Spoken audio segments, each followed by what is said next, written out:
नमस्कार दोस्तों, स्वागत है हमारे यूट्यूब चैनल में। दोस्तों यूपी एनएचएम स्टाफ नर्स 17,000 पद मैराथन क्लास से तीसरा चल रहा है। दोस्तों 2 क्लास तक हो गया है और यूपी एनएचएम की तरफ से एएनएम फार्मासिस्ट लैब टेक्नीशियन का जो परीक्षा हुआ 27 से 29 दिसंबर में। दोस्तों जो मैंने पढ़ाया था उसी में से सब पूछा गया है। बहुत सी एएनएम बहनें बहुत अच्छा नंबर लाई हैं। कमेंट के माध्यम से उन्होंने बताया कि सर मैंने आप ही की क्लास से पढ़ा है। दोस्तों अब आपकी बारी है, आप क्लास लेंगे तो बहुत अच्छा नंबर गेन करेंगे। 100% सिलेक्शन आपका जो है पक्का है। दोस्तों चलिए दोस्तों अपडेट की तरफ बढ़ते हैं। और आप लोगों की परीक्षा प्रस्तावित है 17, 18, 19 जनवरी में। दोस्तों जनवरी में ही है। दोस्तों उसके बाद आप लोगों का भी नियुक्ति फरवरी में हो जाएगा। सबसे पहले वीडियो को एक लाइक कर दीजिएगा, चैनल पर नए दोस्तों सब्सक्राइब जरूर कर लीजिएगा और वीडियो को ज़्यादा से ज़्यादा शेयर करिएगा। कंप्यूटर आधारित परीक्षा है, आपको हड़बड़ाना नहीं है। दोस्तों बहुत सावधानी पूर्वक आपको परीक्षा देना है। 120 मिनट आपके पास समय रहेंगे। चलिए दोस्तों जो महत्वपूर्ण प्रश्न है उसकी तरफ बढ़ते हैं। दोस्तों मैराथन क्लास है इसलिए फटाफट आप लोगों को जो है प्रश्न और उसके उत्तर बताए जाएंगे। आप भी कमेंट के माध्यम से बता सकते हैं। क्वेश्चन नंबर पहला है, किस प्रकार के हेपेटाइटिस में वर्टिकल फैलाव होता है? तो बी के होता है। अग्नाशय का कौन सा कार्य पित्ताशय से आंत में पित्त स्रावित होने का को बढ़ाता है? तो दोस्तों यह कौन सा होता है? यह होता है चूलागोग क्रिया कहते हैं। क्वेश्चन नंबर 3 चलते हैं, इनमें से कौन सा एक कार्य लीवर का है, मतलब यकृत का है और नहीं है? तो यह दोस्तों प्लाज्मा प्रोटीन का सिंथेसिस करना। वीडियो को शेयर कर दीजिएगा। दोस्तों छोटी आंत का सबसे अंतिम हिस्सा निम्नलिखित में से कौन सा है? तो यह कौन सा होता है दोस्तों? लघ्वांत्र। अभी आप इसको इंग्लिश में देखेंगे बहुत अच्छे समझ में आएगा। औषधि का अवशोषण किस भाग में सबसे अधिक होता है? तो वह होता है छोटी आंत में होता है। दोस्तों आप लोग मिस एकदम ना करिएगा, वीडियो को स्किप भी ना करिएगा, सभी प्रश्न बहुत महत्वपूर्ण है। और टेलीग्राम से जुड़ जाइएगा, लिंक जो है डिस्क्रिप्शन में आपको मिलेगा। ज़्यादा से ज़्यादा अभ्यर्थी टेलीग्राम चैनल से जुड़ें। चलिए दोस्तों क्वेश्चन नंबर 6 पे चलते हैं। लौह तत्व की कमी से उत्पन्न एनीमिया रोग से पीड़ित बच्चे में क्या लक्षण दिखाई देती है? तो वह होता है दोस्तों आपका मांसपेशियों में ह्रास और सक्रियता के स्तर में कमी। शिशु में तेज दस्त के देखे जाने का लक्षण क्या होता है? पूछा गया क्वेश्चन है। तो दोस्तों दबी हुई तालु संग फ्रंटल जो है करके ऑप्शन रहता है। क्वेश्चन नंबर 8 चलते हैं, सबसे सामान्य प्रकार का मस्तिष्क ट्यूमर है तो कौन सा है? दोस्तों सबसे सामान्य प्रकार का गिलियोमा है। क्वेश्चन 9 चलते हैं, रेबीज रोधी टीके का सबसे उपयुक्त स्थान। बहुत बढ़िया क्वेश्चन, कहाँ पर होता है? दोस्तों रेबीज का टीका अगर लगाया जाता है सबसे बढ़िया जो है कंधे के त्रिकोणीय पेशी के लिए होता है। क्वेश्चन नंबर 10 पे चलते हैं। 10 में क्या पूछ रहा है दोस्तों, यह देखते हैं। यह पूछा हुआ क्वेश्चन है आपके जो 27 तारीख को एएनएम का परीक्षा हुआ है उसी में पूछा गया था। क्वेश्चन नंबर 10वां पूछ रहा है, ए बी रक्त वर्ग वाला एक व्यक्ति कौन सा हो सकता है? तो दोस्तों वह जो है किसी भी वर्ग से रक्त ले सकता है लेकिन वह दे नहीं सकता है। वयस्क और देगा तो किसी को देगा? केवल ए बी को ही देगा। वयस्क में हिमेटोपोइसिस से कहाँ पाया जाता है? तो कहाँ पर होता है दोस्तों? लाल अस्थि मज्जा में। ऑप्शन सी हो जाएगा। ऐसे नोड कहाँ स्थित होता है? तो यह दायां अलिंद में ही स्थित होता है। क्वेश्चन नंबर 13 चलते हैं, एक 20 वर्षीय वयस्क में सामान्य सिस्टोलिक रक्तचाप कितना होता है? सिस्टोलिक और डायस्टोलिक दो होते हैं तो दोस्तों इसमें सिस्टोलिक ही पूछा है। क्वेश्चन नंबर 13 का बी होगा, 120 mmHg होगा। वयस्क के लिए सामान्य सिस्टोलिक व डायस्टोलिक रक्तदाब कितने होते हैं? तो 120 mmHg। सिस्टोलिक डायस्टोलिक देखिए दोस्तों पूछा है, 120 सिस्टोलिक होगा, 80 जो है डायस्टोलिक होता है। यकृत द्वारा स्रावित रक्त प्रतिस्कंदन है तो क्या है दोस्तों? Question number 15। तो रक्त स्कंदन की बात कह रहा है तो क्या होगा दोस्तों? हिपैरिन की बात होगी। यहाँ पे ऑप्शन सी हो जाएगा। निम्नलिखित में कौन सा आयन रक्त का थक्का बनाने में सहायक होता है? तो कौन सा होता है दोस्तों? कैल्शियम आयन जो होते हैं वही रक्त का थक्का बनाने में सहायक होते हैं। क्वेश्चन नंबर 17 चलते हैं। 17 में पूछ रहा है कि मानव रक्त प्लेटलेट छोड़ते हैं जो रक्त के थक्के बनाने में मदद करता है, तो वह कौन सा होता है दोस्तों? प्रोथ्रोम्बिन होता है। मानव शरीर में कंठ को क्या कहा जाता है? तो मानव शरीर में हम कंठ को वॉयस बॉक्स कहते हैं। नेक्स्ट पे चलते हैं। हाइपोथायरॉयडिज्म कौन से हार्मोन की मात्रा के सिक्रीशन के कारण होता है? तो यह दोस्तों किसके कारण होता है? ऑप्शन इसमें जो दिया गया है, थायरॉक्सिन हार्मोन का कम होना, उसके कारण होता है। क्वेश्चन नंबर 20 पे चलते हैं। प्रोलैक्टिन हार्मोन किसके द्वारा निर्मित होता है? तो प्रोलैक्टिन हार्मोन दूध के द्वारा निर्मित होता है। क्वेश्चन नंबर 21 पे चलते हैं। थायरॉक्सिन हार्मोन का निर्माण होता है। देखिए दोस्तों, जितने क्वेश्चन मैं आप लोग को बताऊंगा बहुत ही महत्वपूर्ण है। मेरे द्वारा बहुत से अभ्यर्थी फाइनल सिलेक्शन लिए हैं दोस्तों। अब आपकी बारी है। अब आप सोच सकते हैं जितना पढ़ाऊंगा सटीक पढ़ाऊंगा, डिटेल में एकदम नहीं रहता है दोस्तों। आपके काम भर का बहुत रहता है परीक्षा में, इसलिए मैराथन क्लास तब चलाई जाती है जब परीक्षा नज़दीक रहती है। एक नज़र में आप जो है यह देख सकते हैं। क्वेश्चन नंबर 21 पे चलते हैं। 21 में पूछा है थायरॉक्सिन हार्मोन का निर्माण होता है तो कहाँ से होता है? थायराइड से होता है। उदक में है इनमें से किसकी कमी से होता है? उदक में मतलब दोस्तों यह शुगर की बात कर रहा है। क्वेश्चन नंबर 22 तो किसके होता है दोस्तों? एंटी डायूरेटिक हार्मोन से होता है। क्वेश्चन 23 चलते हैं। ओव्यूलेशन के लिए उत्तरदायी हार्मोन कौन सा होता है? तो ओव्यूलेशन के लिए उत्तरदायी हार्मोन जो होता है FSH, फॉलिकुलर स्टिमुलेटिंग हार्मोन जिसको बोलते हैं। ऑप्शन जो है ए हो जाएगा, FSH, follicular stimulating hormone. Question number 23 पे चलते हैं। अतिगल ग्रंथिता का सबसे सामान्य लक्षण है। तो अतिगल ग्रंथिता का सबसे सामान्य लक्षण जो है दोस्तों स्वेदन है, स्वेदन। नेक्स्ट क्वेश्चन की तरफ बढ़ते हैं। क्वेश्चन नंबर 25 पे चलते हैं। मनुष्य को रोटी चबाने पर मीठा क्यों लगता है? बहुत बढ़िया क्वेश्चन। क्यों लगता है? कार्बोहाइड्रेट शक्कर में परिवर्तित हो जाता है। ऑप्शन ए हो जाएगा। क्वेश्चन नंबर 26 पे चलते हैं। पित्त स्रावित होता है। तो पित्त जो होता है दोस्तों, देखिए दोस्तों मेरे चैनल के द्वारा बहुत बढ़िया तैयारी कराई जा रही है, आप लोग भी जुड़ जाइए। क्वेश्चन नंबर 26 का जो दिया गया है, लीवर से होता है। पित्त स्रावित कहाँ से होता है? लीवर से होता है। शारीरिक विकास सिर से पैर की ओर होता है। विकास का यह नियम कहलाता है।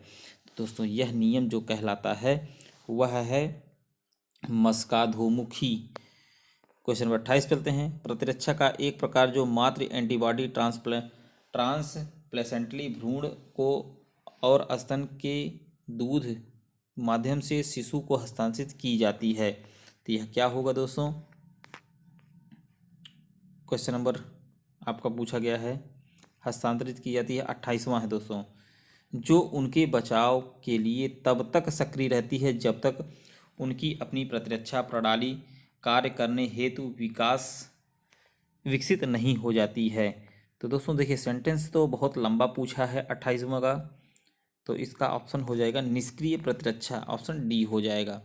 क्वेश्चन 29 चलते हैं। स्टीवन जॉनसन सिंड्रोम की जटिलताओं में शामिल है, तो यह कौन सा है दोस्तों?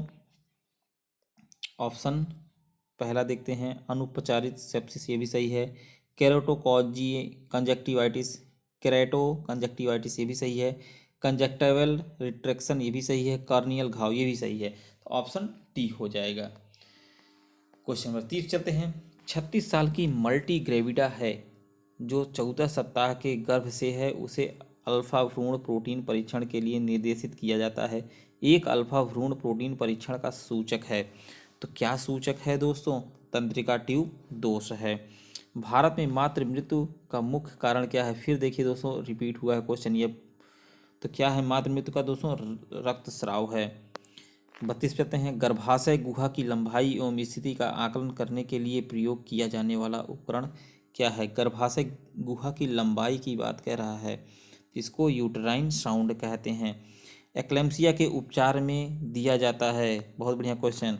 तो क्या देते हैं दोस्तों? लेवेटालॉल दिया जाता है। ऑप्शन डी ये भी सही है दोस्तों। एक्लेम्सिया पूछ रहा है, इसमें सी होगा ऑप्शन दोस्तों। ये तो बीपी बढ़ने के लिए एक्लेम्सिया में देते हैं, लेविटालॉल भी देते हैं। ऑप्शन में दोनों दिया है, लेकिन मैग्नीशियम सल्फेट जो इंजेक्शन होता है दोस्तों एक्लेम्सिया केस के उपचार में दिया जाता है। 33 का सी हो जाएगा। और डी भी है दोस्तों, अगर सी ऑप्शन में नहीं तो डी आप लगा सकते हैं। क्वेश्चन नंबर 34 पे चलते हैं। पूछ रहा है भ्रूण के रक्त का नमूना निम्नलिखित स्थितियों में से किस प्रदिष्टि में की जाती है? तो HIV पॉजिटिव महिला में। क्वेश्चन नंबर 35 चलते हैं। डायफ्राम या डच कैप का उपयोग करने के परिवार नियोजन उपाय को निम्न कहा जाता है। अब देखिए दोस्तों 35वां है, 35वां में पूछ रहा है तो क्या कहा जाता है? इसको बैरियर विधि हम कहते हैं। किस अवस्था में एरिथ्रोब्लास्टोसिस फेटालिस रोग गर्भपात कर सकता है? तो कब कर सकता है दोस्तों? RH पॉजिटिव पति और RH निगेटिव पति हैं तो पक्का है जो है गर्भपात हो जाएगा, क्योंकि बच्चा तब नहीं रुकता है, इसीलिए RH पॉजिटिव और निगेटिव का ध्यान बहुत दिया जाता है। अक्सर लोग कहते हैं कि जो है अक्सर गांव में कहते नहीं हैं इतने शादी के इतने साल हो गए हैं बच्चा ही नहीं पैदा हो रहा है, तो यही कारण होता है दोस्तों। हीमोग्लोबिन में कौन सी धातु होती है? तो क्या होती है? आयरन होती है। ऑप्शन सी हो जाएगा 37 का। 38 पे चलते हैं। कोविड-19 संक्रमण के प्रसार को रोकने के लिए स्वास्थ्यकर उपाय है तो क्या है? हाथ धोना है। ऑप्शन सी हो जाएगा। किस मंत्रालय ने हाल ही में कुपोषण को नियंत्रित करने के लिए? तो दोस्तों वह कौन सा है दोस्तों? महिला एवं बाल विकास। 40 पे चलते हैं। जब 2 जीवित टीकों की आवश्यकता हो तो इसे दिया जाना चाहिए, तो किसे दिया जाना चाहिए दोस्तों? एक साथ विभिन्न जगहों पर। RCH चरण फर्स्ट के तहत प्रदान की जाने वाली आवश्यक प्रसूति देखभाल निम्नलिखित में से है लेकिन एक को छोड़कर है दोस्तों, तो वह कौन सी होती है दोस्तों? एएनएम या चिकित्सा अधिकारी द्वारा न्यूनतम 10 जन्म पूर्व जांच का प्रावधान। 42वें पे चलते हैं। बाहरी कार्यक्रम हेतु छोटी मात्रा में टीके ले जाने के लिए उपयोग किए जाने वाले उपकरणों को हम क्या कहते हैं? Question number 42। तो 42वां का जो पूछा है दोस्तों तो उसको हम कहते हैं वैक्सीन कैरियर कहा जाता है। क्वेश्चन नंबर 43 की तरफ बढ़ते हैं। पक्षी आबादी में होने वाली बीमारी का प्रकोप कहा जाता है तो हम उसको कहते हैं इपोरथिनिक कहते हैं दोस्तों। ऑप्शन ए हो जाएगा। क्वेश्चन नंबर 44 पे चलते हैं। 43 का ए हो गया। 44 पे चलते हैं। पूरे देश में बीमारी के अचानक प्रकोप को महामारी के रूप में जाना जाता है, जैसे कोविड महामारी। सतत विकास लक्ष्य गोल के अनुसार नवजात शिशु न्यूनेटल मृत्यु दर को कम करना है, तो यह जो होता है लेस देन 12 प्रति 1000 जीवित जन्म पर, अगर 12 हो रहे हैं एक्सपायर तो। ब्रिटिश सूचकांक प्रायः किसके वाहक के घनत्व को मापने के लिए किया जाता है? तो यह होता है दोस्तों डेंगू के लिए होता है। गर्भावस्था के दौरान एएनएम को कम से कम कितनी ANC विजिट करना होता है? पूछा गया क्वेश्चन है दोस्तों, तो कम से कम 4 होता है। निम्नलिखित में से कौन सी बीमारी एसिड फास्ट बेसिलाई द्वारा कारित नहीं है? तो यह कौन सी नहीं है? मोतीझरा नहीं है दोस्तों, बाकी आपका यह तीनों है, खाली यही ऑप्शन डी वाला नहीं है। पानी के उबालने से सभी जीवाणु मर जाते हैं केवल एक को छोड़कर, वह कौन सा है जो नहीं मरता है दोस्तों? स्पोर्स जो होते हैं वो नहीं मरते हैं, फंजाई बैक्टीरिया प्रोटोजोआ मर जाते हैं। 50 पे चलते हैं। रुधि स्कंदन के लिए क्या आवश्यक है? रुधि स्कंदन की बात हो रही है तो कैल्शियम होता है दोस्तों। कैल्शियम आयन जो होता है रुधि स्कंदन को रोकता है। बहुत से लोग इसको पोटेशियम लगा देते हैं दोस्तों, यह गलत है। विटामिन के नहीं, मतलब पोटेशियम आयन लगा देते हैं, विटामिन के नहीं दोस्तों। पोटेशियम आयन नहीं है, कैल्शियम आयन है। यहाँ पर कैल्शियम आयन की बात हो रही है, ना कि विटामिन की बात हो रही है। शरीर में फास्फोरस पाया जाता है, तो शरीर में जो फास्फोरस होता है अस्थियों तथा दांतों में पाया जाता है। मानव के लाल रुधिर कण RBC का जीवन काल कितना होता है? तो कितना होता है? 120 दिन होता है। नेक्स्ट पे चलते हैं। 53 क्वेश्चन है। निम्नांकित एंजाइमों में से कौन सा सामान्यतः वयस्क मनुष्य में विद्यमान नहीं है? तो वह कौन सा नहीं है दोस्तों? देखिए रेनिन नहीं होता है, ट्रिप्सिन, पेप्सिन, एमाइलोपेप्सिन पाया जाता है। लार की प्रकृति होती है 54वां, बहुत बढ़िया क्वेश्चन रट लीजिएगा। तो लार की प्रकृति जो होती है एसिडिक होती है, अम्लीय होती है दोस्तों। नेक्स्ट चलते हैं। 95 पाचन क्रिया में प्रोटीन निम्नलिखित में से किस पदार्थ में बदल जाते हैं? तो 55वां है तो दोस्तों एमिनो अम्ल में बदल जाते हैं। मानव शरीर में कार्बोहाइड्रेट निम्न रूप में संग्रहित रहता है, तो किसके रूप में रहता है दोस्तों? क्वेश्चन नंबर 56 है तो 56 का जो है डी होगा, ग्लाइकोजन के रूप में रहता है। नेक्स्ट पे चलते हैं। 57 है, निम्नलिखित में से कौन सा यौगिक गुर्दे की पथरी का निर्माण करने वाला सर्वाधिक सामान्य यौगिक है? 57, तो वह होगा कैल्शियम ऑक्सलेट होता है। एक मानव जीभ में औसतन कितनी स्वाद कलिकाएं मौजूद होती हैं? बहुत बढ़िया क्वेश्चन पूछा गया क्वेश्चन है, बहुत से अभ्यर्थियों ने गलत किया है इसको। तो कितनी स्वाद कलिकाएं होती हैं? 2000 से 8000 होती है। फेफड़ों की कुल वायु क्षमता होती है तो कितनी होती है? 6 से 8 लीटर होती है। मानव शरीर के किस अंग में रुधिर ऑक्सीजन युक्त होता है? तो रुधिर ऑक्सीजन युक्त होता है वह होता है फेफड़ा होता है, ऑप्शन बी हो जाएगा। कौन सा वायवीय एवं अवायवीय श्वसन में समान है? तो वह होता है ग्लाइकोलिसिस। एटीपी है। एटीपी क्या है दोस्तों? बहुत बार पूछा गया क्वेश्चन है, यह भी अब की बार भी पूछा गया था, क्वेश्चन नंबर 62वां। तो एटीपी जो होता है दोस्तों, यह उच्च ऊर्जा सहित फास्फेट बंध का एक अणु है। क्वेश्चन नंबर 63 चलते हैं। मानव शरीर में फेसियल हड्डी की संख्या होती है। फेसियल मतलब दोस्तों चेहरे वाली जो हड्डी होती है।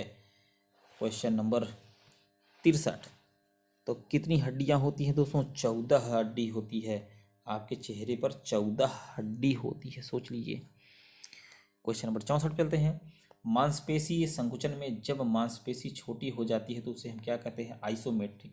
देखिए दोस्तों, जब हम क्लास शुरू करते हैं तो इधर उधर की बातें बहुत कम रहती हैं, काम की बातें ज़्यादा रहती हैं। इसलिए मैं आप लोग से कहता हूँ कि लेक्चर को मिस ना करिएगा, अंतिम तक वीडियो को देखिएगा दोस्तों। अंतिम तक देखेंगे तो हर क्वेश्चन, एक एक क्वेश्चन आपका जो है कन्फ्यूजन दूर हो जाएगा। और एक नज़र में अगर आप क्लास मेरी लिए रहेंगे तो एक नज़र में अगर परीक्षा में प्रश्न पूछा जाता है, आंसर एक नज़र में आप लगाएंगे। एक लाइक कर दीजिएगा दोस्तों, शेयर ज़रूर करिएगा। बहुत मेहनत से आप लोगों के लिए ये सब मटेरियल इकट्ठा करके आप लोगों तक प्रोवाइड करता हूँ। और टेलीग्राम चैनल से जुड़ जाइएगा, डिस्क्रिप्शन में लिंक रहेगा, वहाँ से आपको पीडीएफ मिल जाएंगे दोस्तों। चलिए नेक्स्ट क्वेश्चन पे चलते हैं। निम्नलिखित में से कौन मानव शरीर में सबसे लंबी और भारी हड्डी है? लंबी भी पूछा है और भारी, तो कौन सी है दोस्तों? फीमर सबसे लंबी होती है।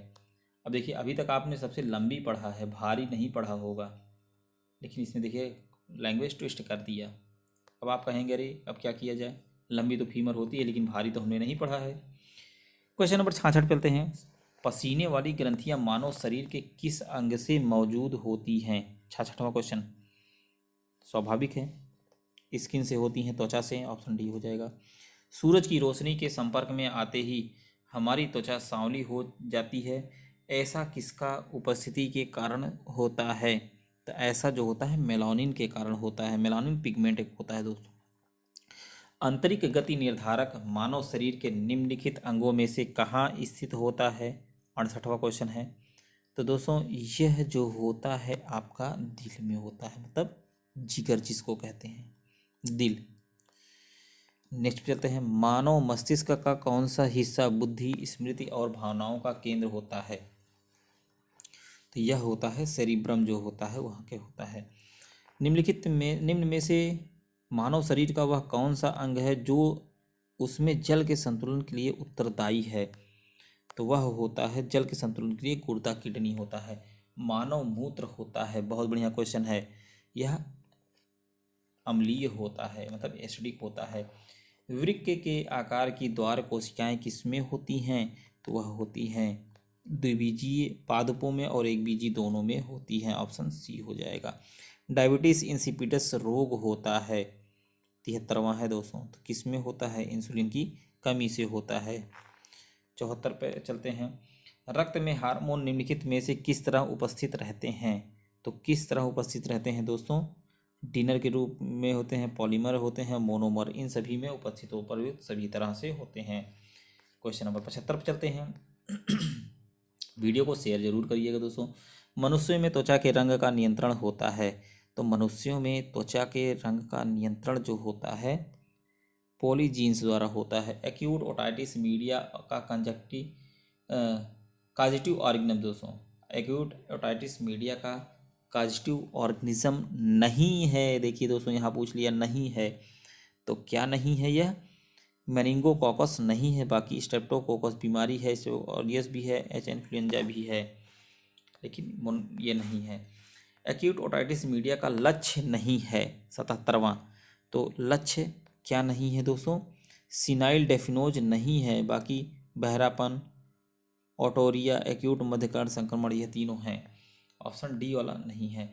मानव संरचना का अध्ययन किस विज्ञान के अंतर्गत किया जाता है? तो वह शरीर विज्ञान के अंतर्गत करते हैं। शरीर के सामने की ओर की संरचना को हम क्या कहते हैं? उसे हम सामने का भाग कहते हैं। शरीर में मुख्यतः पाई जाने वाली गुफाएं होती हैं, कितनी कैविटी पाई जाती हैं दोस्तों? तो 4 कैविटी पाई जाती हैं। चलिए दोस्तों नेक्स्ट चलते हैं। आकार के संदर्भ में वरुण हमारे सौर मंडल में स्थान पर आता है, तो वह वरुण जो है चौथे स्थान पर आता है। अबू धाबी की राजधानी कहाँ पर है? तो अबू धाबी की राजधानी दोस्तों यूनाइटेड अरब अमीरात में है। अकबर के शासनकाल में सेनापति थे, तो कौन रहे दोस्तों? मीर बख्शी जो है। किसने गुरिल्ला युद्ध के तरीके की शुरुआत की थी? बहुत बढ़िया क्वेश्चन है, गुरिल्ला युद्ध की बात हो रही है। तो 84वां क्वेश्चन है, तो किसने शुरू किया था गुरिल्ला युद्ध दोस्तों? शिवाजी ने किया था। यूनिवर्सल मानक समय का आविष्कार किसने किया था? 85वां क्वेश्चन है, तो सैंडफोर्ड फ्लेमिंग ने किया था। नेक्स्ट पे चलते हैं दोस्तों। यह आपका रीजनिंग से है। रीजनिंग के लिए के क्लास प्रयागराज, वहाँ से मैंने आपको बताया है, वहाँ से आपकी तैयारी कराई जाएगी। और यहाँ से चलते हैं दोस्तों, ये सब रीजनिंग का क्वेश्चन है, बहुत अच्छा क्वेश्चन है, एक भी आप गलत नहीं करेंगे। यह तो जो है ब्लड रिलेशन से है। 95वां क्वेश्चन। और 96 पे चलते हैं, कंप्यूटर से संबंधित। कंप्यूटर पर आरोपित ज़्यादातर त्रुटियां किस कारण होती हैं?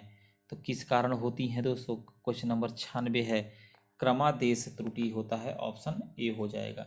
97 पे चलते हैं। आंकड़ों का निरूपण नंबर सिस्टम पर आधारित है जो आंकड़ों के निरूपण के लिए 2 अंकों का उपयोग करता है, तो वह होगा दोस्तों बाइनरी नंबर होते इसको बोलते हैं।